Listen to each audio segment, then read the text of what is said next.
Well, welcome to the Business Spotlight series. My name is Tanner O'Brien. I'm a senior partner here at ActionCOACH in Central Texas. Today, I am pleased to be sitting down with Angela Hood, the CEO of This Way Global, and getting to hear a little bit about her story and the business and how she's gotten to where she's at today. So, Angela, I am so excited to have you here. Thank you so much for taking the time. I'm going to hand it over to you. Why don't you just share a little bit about what is This Way Global and a little bit of your background? Let's start there, and then we'll kind of dive into some deeper questions. Well, first of all, thank you very much for inviting me to be on your podcast. Angela Hood, I'm the founder and CEO of This Way Global, and I grew up in Texas. I grew up in Plano. I went to Plano East many years ago. Graduated from Texas A&M University, and now I run a tech startup that I founded after my research at Cambridge University over in England. And I'm really excited to be able to be anchored in Texas because Texas is such an anchor when it comes to recruitment. And I don't think a lot of people realize that, but having Houston, Dallas, Fort Worth, and Austin, and then just how all of these communities are merging together, it's just becoming a giant workforce consortium. And we're very lucky to be anchored here, but we have operations on the East Coast and the West Coast as well. Very cool. So I know I've read a little bit about kind of what exactly you do over at This Way Global, but if you would, kind of give us a 10,000-foot view of what y'all do and how it works. Yep, sure. So our vision is to unleash human potential. That's the goal, right? But how do we do that? So we source and match people for jobs without bias. And that part on the end, the without bias part, is really where we win our deals.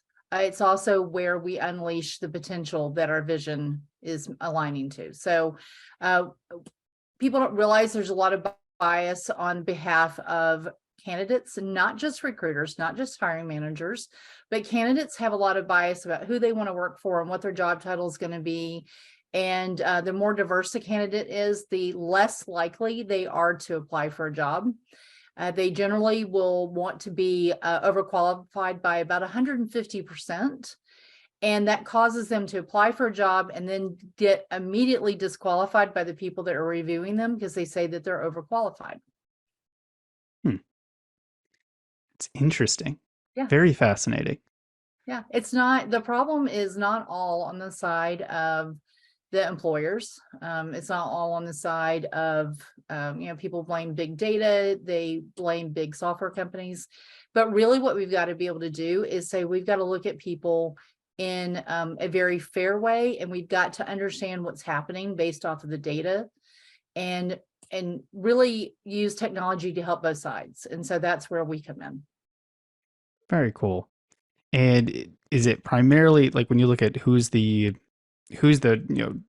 general target market for the business overall, is it primarily on the candidate side? Is the individuals looking for to be connected, or is it on the business side? Is it a little bit of both?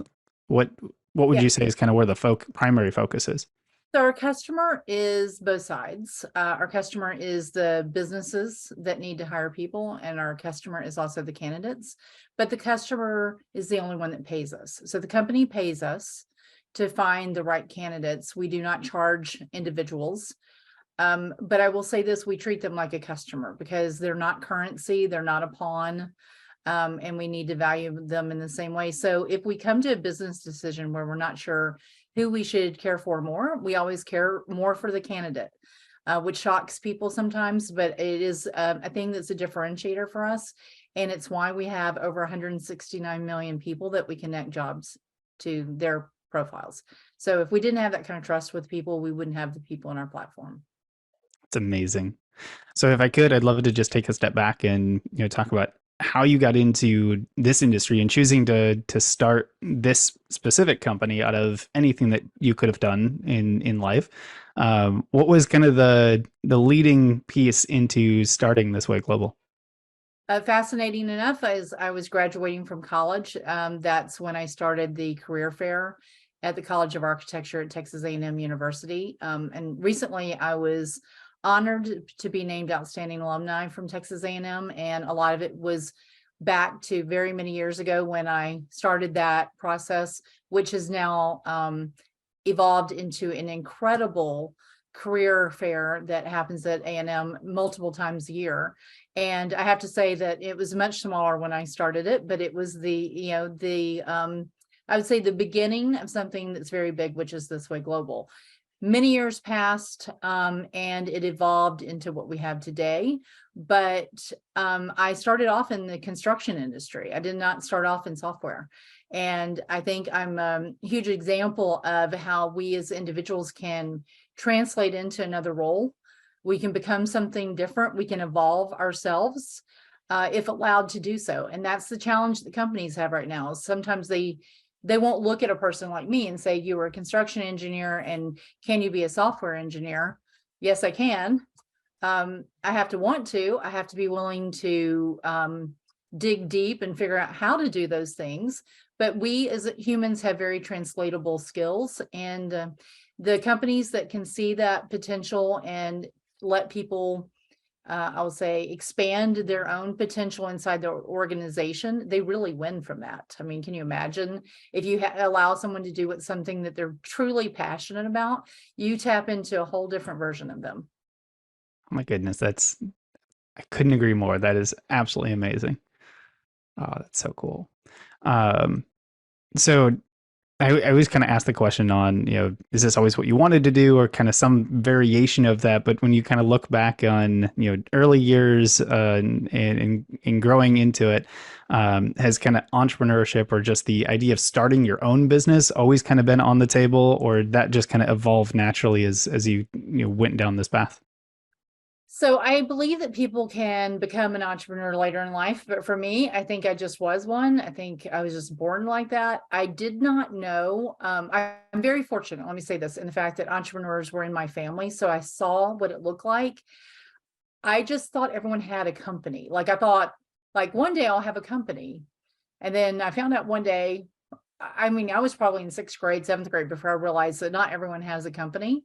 I was like, really?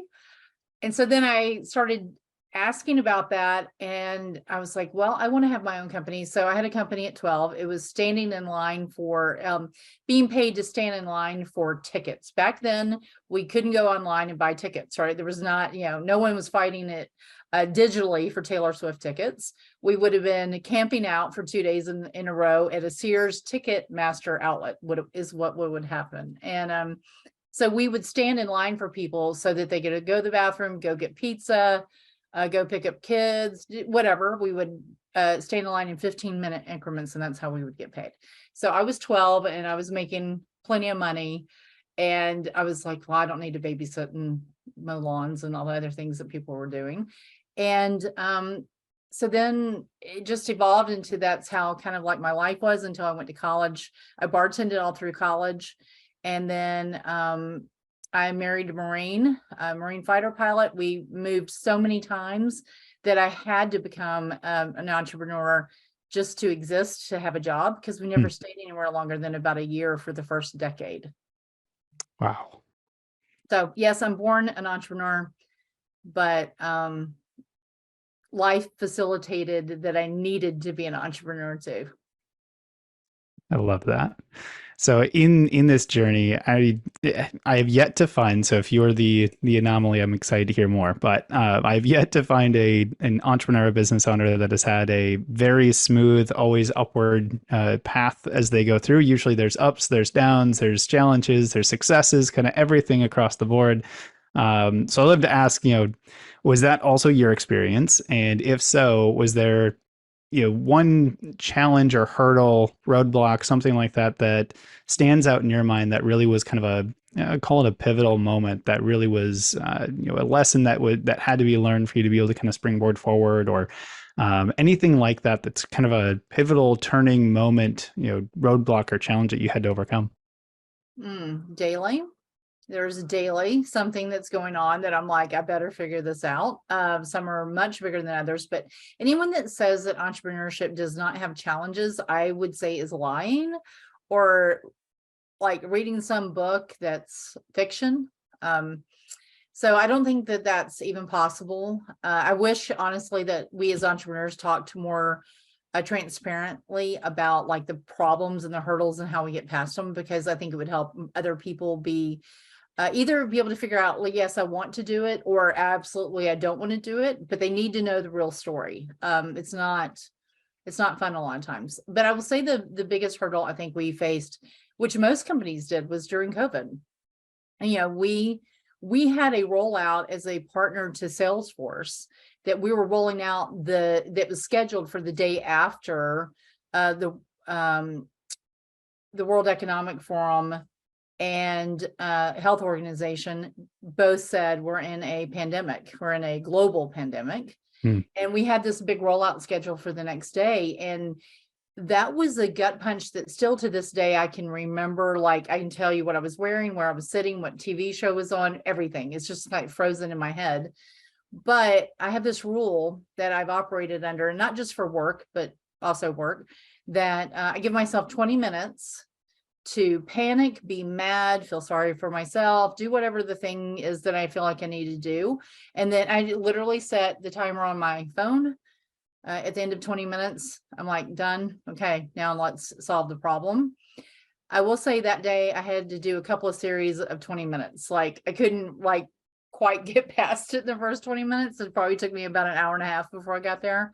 But I was creating our solution for our own company about how we were going to survive COVID within 2 hours of that announcement. And it was very painful, but we're a stronger organization because of it. I love that. I think I read something like literally just the other day that a key to success or something like that is allowing yourself to feel emotions and just go through that process. And then it's very difficult to just stop feeling emotions. So I love that, and kind of in practice what that can look like. So I appreciate you sharing that. So as we kind of think through keys to success, or things that help lead to success, you can think of daily routines or anything else like that, but just in general, I'm curious, is there anything that you do consistently or focus on consistently that really keeps your focus on how you become successful and continue to be successful?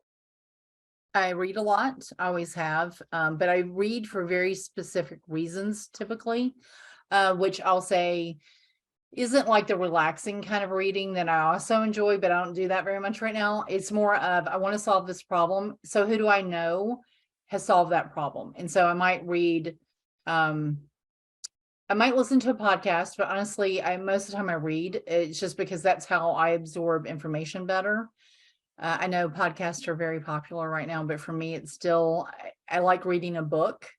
Or I'll read, something that someone has written on maybe Medium or whatever, so those things are very helpful.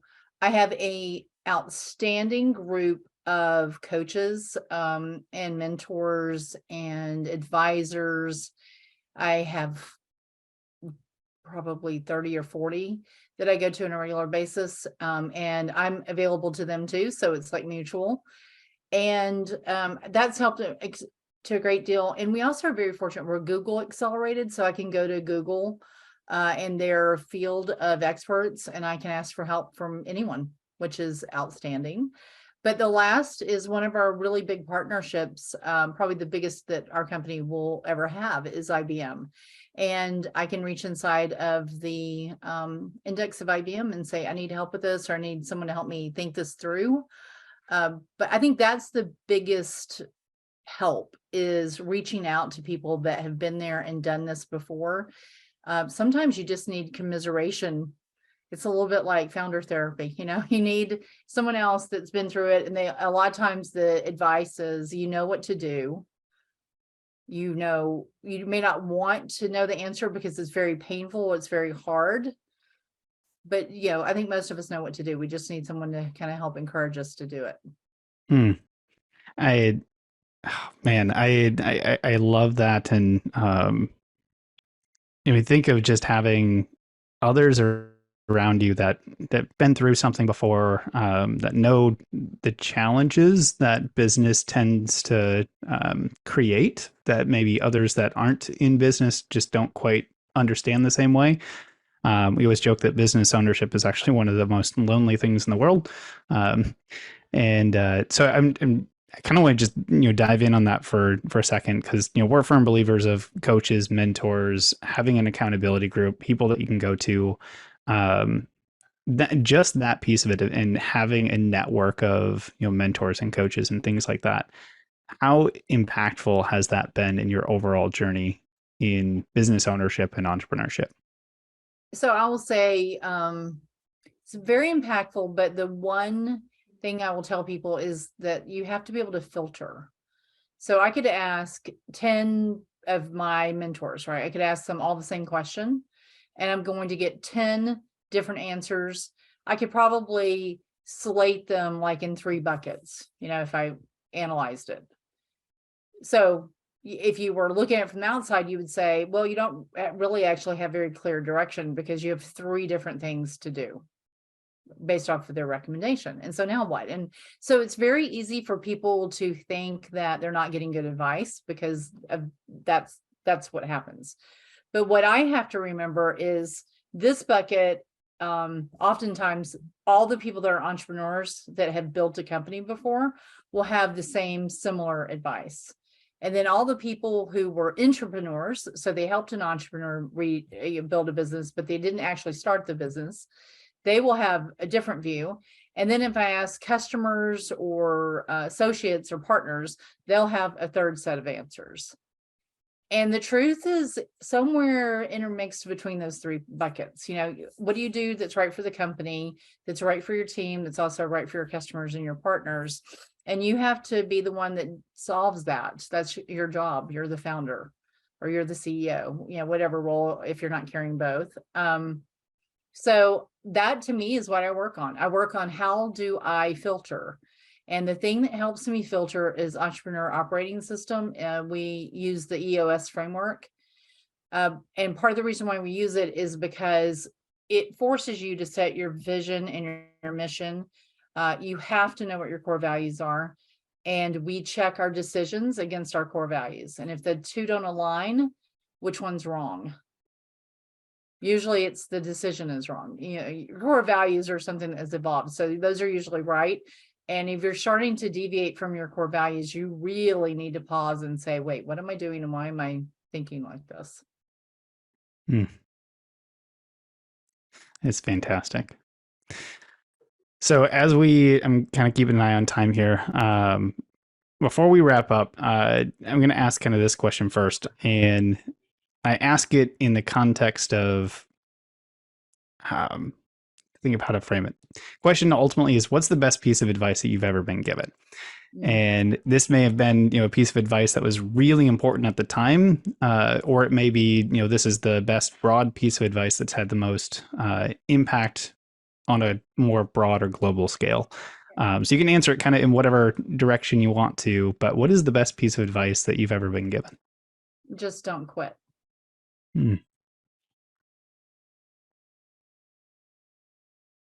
Love that.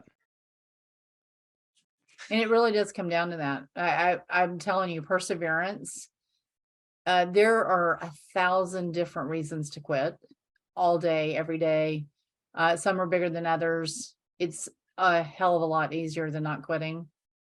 But you think about whether you're, so I'll give you a personal story. I have a son who's a deep sea Navy diver.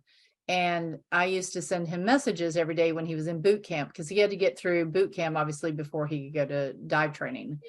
And they're spec ops people. So it's very tough training, and it's in the water, which is really scary. If it's you're the mom, you're like, I don't really know that I want you to do that. But my husband's a fighter pilot. So it's like, can y'all not just do something safe on the ground? Can you not do that? You have to be in there or in the ocean. But I only sent every note that I send him. Sometimes that's all it would say. I'd send him something every day, and it literally would say, just don't quit. Like, that's all you have to do. You do not have to be the best. You do not have to have the absolute best time. You do not have to win every day. Just don't quit. And sometimes that's really all you have to remember. And, he said there would be days where he thought he was going to drown, and he would just, all that would come in his head is just don't quit. Just don't quit. They're not going to let you die. Just don't quit. And then it would be over with. And he's like, I wanted to quit the second before that. But in my head, I was just like, just don't quit. And it's the same thing for a founder or for a CEO of a company. There's just moments like, pandemic moment, super easy to quit. And there's a whole bunch of people that did. Mm. And then there's a whole bunch of other people that didn't. And, I always try to think, how can we continue to help each other, so that the people that are still here and the people that are still building businesses, they have the talent to do that. And so that's what we get up every morning to do, is say, make sure these people have the company or have the employees that their company needs so they can succeed. Amazing. And I appreciate you sharing the personal story and helping kind of tie some of that together. I think that's really going to resonate. So thank you. Angela, before we kind of start to officially wrap up here, for those that are watching, that are listening, how can they find out more information? Where's the best place to go to get any information on This Way Global, to connect with you personally, any way that they can, connect and find more information? What's the best direction for them? Yeah, so we literally push everything through our website because it goes to the right person.